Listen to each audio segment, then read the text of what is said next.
Hello everyone! In today's video, I'm going to show you how to change your bank details on Deliveroo. First, you'll need to provide like your full name, the mobile number, and email link to your rider account, your rider ID, and your new bank details. Deliveroo requires that the bank account is in your name, not anyone else. You're also responsible for paying any substitute riders fairly if you appoint one.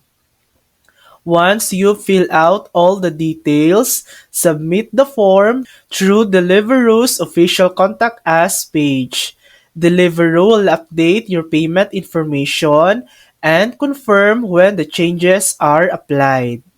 And that's it. That's how to change your bank details on Deliveroo. Thanks for watching. If this video helped you, please like and subscribe for more helpful tutorials.